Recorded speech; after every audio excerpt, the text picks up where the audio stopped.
So I hope this recording will be successful, because I really would like the potential participants for our SoL gathering at the end of May be really inspired by some of us, not only the intention and the energy we are putting in to bring it together, but by the lightness and the deep thinking which has been going along with that. And I think you are the ideal person as the current chair of Global SoL to share your vision, not only about this one, but I know that we have had two other kind of learning journeys in the past. What made you shift from large global events into more of what we call learning journey? What has been your vision, your experience?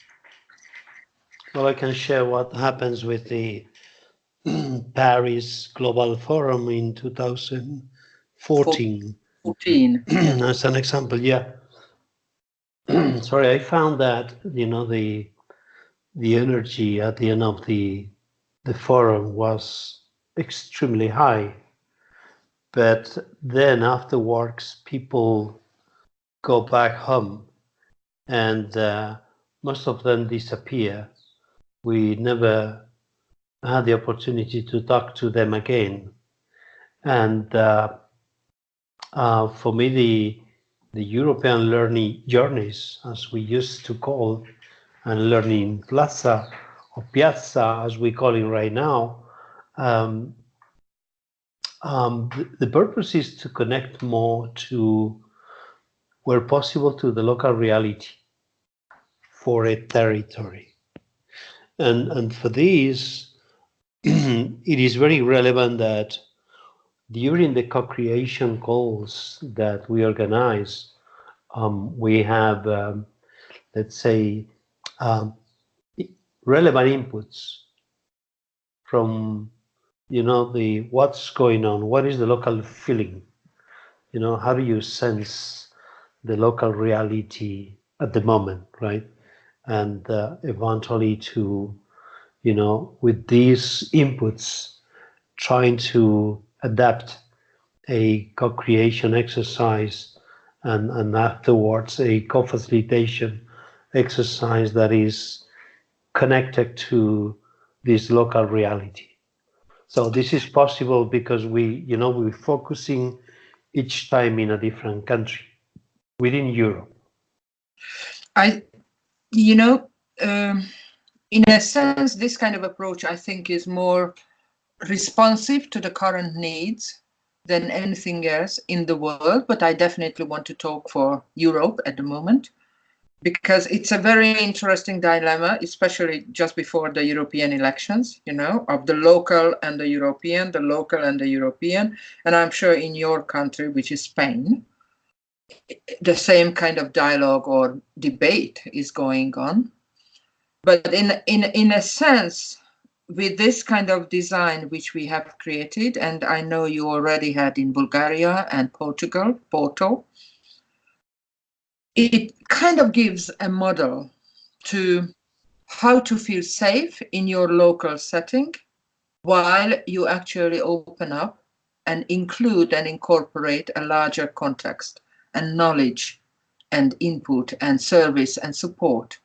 So I find it really beautiful that we don't just go in large global scale, but as you say, root it in a hosting country.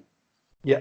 While you take away a lot from the hosting country, and at the same time we all share experience and actually co-create on the spot much of what is happening.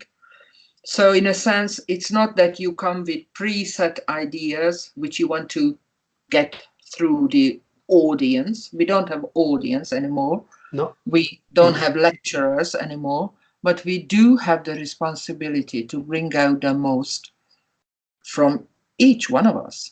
Now that, I think, is a major new shift. Agree. And this requires, yeah. we tend not to think about that, but this is exactly what companies seem to crave for, from the leaders as perspective as well as the employee perspective. I know you work in consultancy and work a lot of companies, so I'm sure you have your experiences around that as well. Yeah. What is relevant with these also, journeys is that we want people to, let's say, take the responsibility for collaborating together and for building something different together, of course, because the collaboration is a critical piece in these sort of exercises we try to accomplish. So collaboration implies that firstly people are committed to attend, committed to allocate time, to Be present be in present, mind, of course, experience. and focusing on the, the what's going on in the details, but also at the end of the day and of the journey, also focusing on how can and what can I do with this process on my location, on my place? How can I import what I've been learning here to my current reality? So, and for me, this year, this is a very, I would say, specific novelty approach that we bring, because for many people the journey may be a bit empty, but the calling question that we're bringing, and the process we are inviting them to participate is very important in terms of, how do I co-create myself, what I deliver myself within this group I'm working with for the next 2 days together, that could be different for this journey, but also for the future for me. What comes into my mind is listening to you is this new scientific word or expression of the fractals, which was the original calling word for SoL communities all around the world. And also the holon, because this event is going to take place in Hungary, and the discoverer or inventor, I don't even know, of holons, holography, was a Hungarian scientist by birth. And this is exactly what you're talking about. Not to think of the events as independent, separate fragments, but actually to be learning to see the fractal, the wholeness in an actual event in a way that I can expand it into my home setting or a larger context even.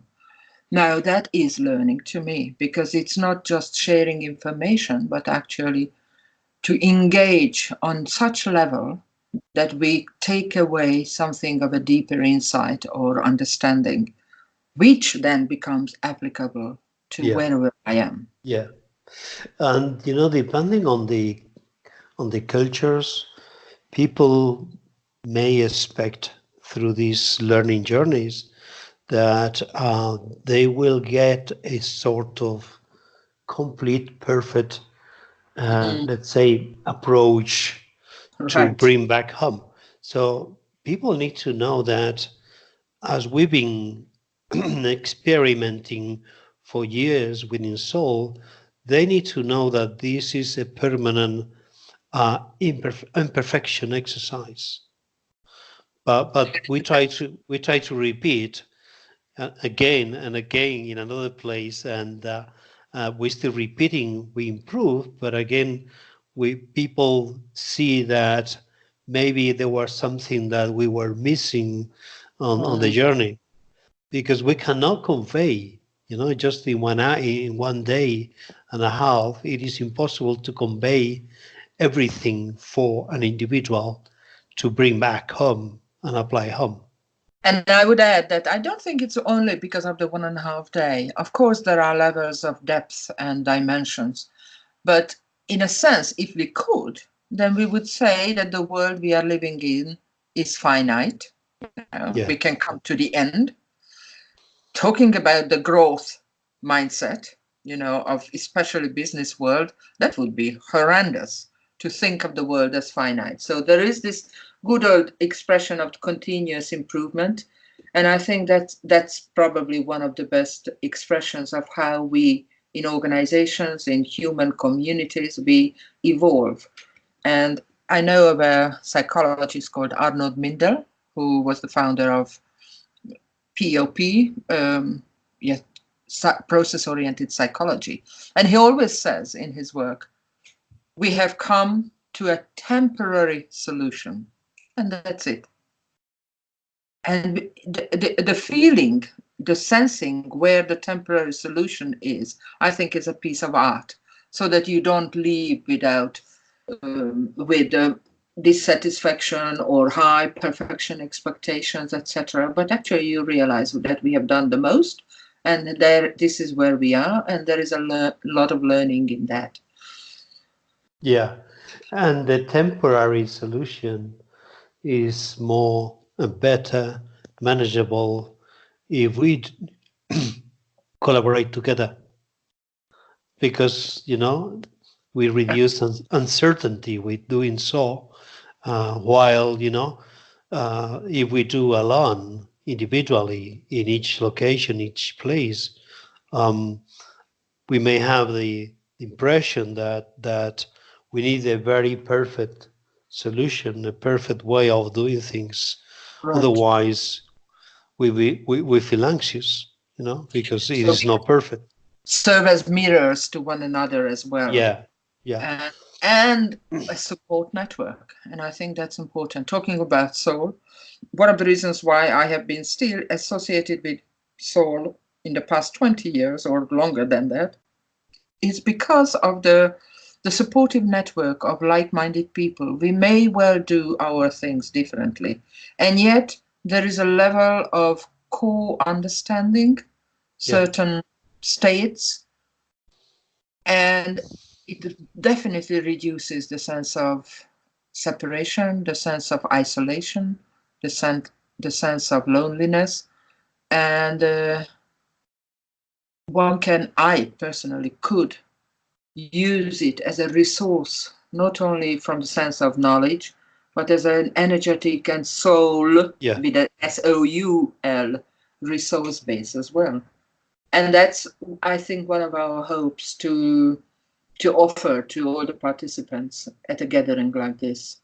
Yeah, and for me, this is something that I'm very often telling my clients, is that in order to develop ourselves, we need to, let's say, admit that we have some perfections and imperfections also, because the development happens working on the imperfections. For perfections, we need nothing to do, just to stay there. We are already very clever on this. Imperfections is what connect us with the human condition and help us moving forward. And if you check this co-creation process, you see that we've been facing a lot of imperfections, where people, feeling anxious about, whether or not we will be ready for the day D, in Budapest. I always trust common sense in individual, and at the end of the day, for me, what is relevant is that those attending to the open conference should just put their energy, their presence, and the rest will come. What comes into my mind again is talking about this conference, which is more specifically oriented to organizations and many leaders who are not necessarily positional leaders, but who think of themselves as being impactful in organizations, that this is maybe one of the difficulties we have, not only the isolation, of impactful leading people, but also this fear of imperfection. And the fear of imperfection may well create two non-welcoming behavior. One is the not to act, because I think it was Russell Echo for someone who really said that if we managed to quantify the results of non-acting due to the fear of mistakes, then that would be probably more financially of a loss for a company than the actual actions, which might turn out to be a mistake or something. And the other behavior is control over control over control. And we all know, we both know that these two inner traits, human conditions, do not necessarily help us in such demanding and challenging times that we are experiencing nowadays, for transformation, for shifts, for moving forward, for inclusion and empowerment and all that which we all often talk about. The fear for me appears every time a group, even though it is a well-known group, such as an executive committee, every time a team needs to co-create about something that doesn't exist. Okay? And I take in the example of developing scenarios, which is just creating stories about how do they visualize the future. Okay, so the fear is happening because people have fear to be ridiculous when saying something that is not matching their seniority within the company, you know. So they are very cautious because they believe that they only can expose rational arguments when, you know, being involved in the group meeting. So in co-creation, you know, fears is something that we need to push and move forward again and again and again, and that's the only way, you know, to build something that is relevant for us in terms of scenarios. So somebody was asking, what is it they're going to gain if they participate in our Budapest event of the SoL Leadership Conference? And then I think this is one of the things, an experience that God knows how many people can come together, share understanding and insights on mutually important issues in a way that they do not have to experience fear, or hopefully very soon it can dissolve, because otherwise there is no way to engage in anything. And if there is no engagement, there is no work, in a sense. So helping to experience and offer methodologies in a way that people can move on in an engaged, participative way in whatever work they do, I think that's probably one of the biggest gifts at the moment. We are living in a permanent asymmetric world. So when coming to this co-creation exercise, we are experimenting with, you know, ways to improve symmetric relationship within the group we're working with. So this sort of co-creation exercises is a test for building symmetric relationships. Symmetric meaning that whatever is the world where you come from, you know, you have a viewpoint and opinion that is relevant for the group, and relevant for the group. But that's exactly how we can come back to our original calling disciplines, you know, of SoL, Society for Organizational Learning.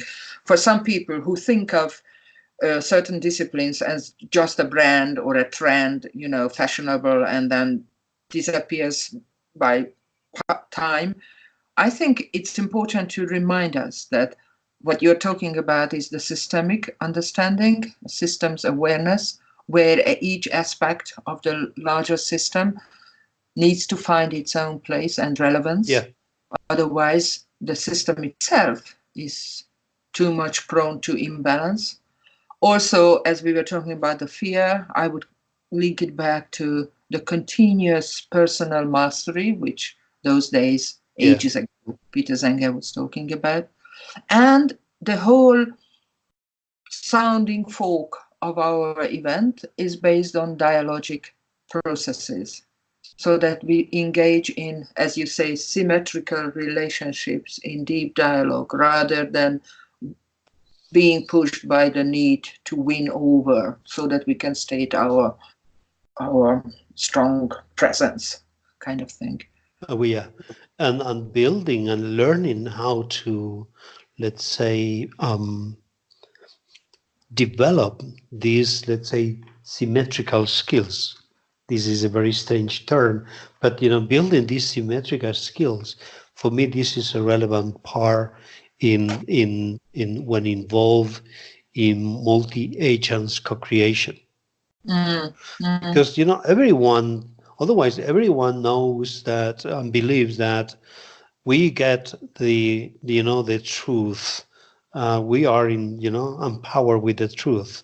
That's not the case. In this exercise precisely, we try to empower a co-creation group, not just one individual. The individual can, at the end of the process, can, let's say, feel empowered because she is getting tools to apply back when going back home or to, let's say, her working place. And on a psychological basis, we know that when you are listened to, when you are seen for whatever you express, you feel empowered. Just the participants, by listening to one another, give so much power to the other, which I think is liberating, right? Yeah. So I would say that the next time we're going to meet in person will be in Hungary at the end of May. And it would be wonderful if more and more people could be inspired to join us, because absolutely, yeah, because I believe we offer something of good value. Oh yeah, and we bring the energy, we bring hours of conversation, we bring in many things that but we put very often all those hours and skills aside to learn together with them also. And we bring the world to Budapest, if I may say, because from Singapore to Santa Fe, US, from Spain to Sweden, so at least online, but from Kenya to I don't know what, so we will really enjoy and have an understanding of not only focus locally, but actually to open up to many voices out in the world as well. Yeah. Great. Thank you, Antonio. Okay. And look forward to being with you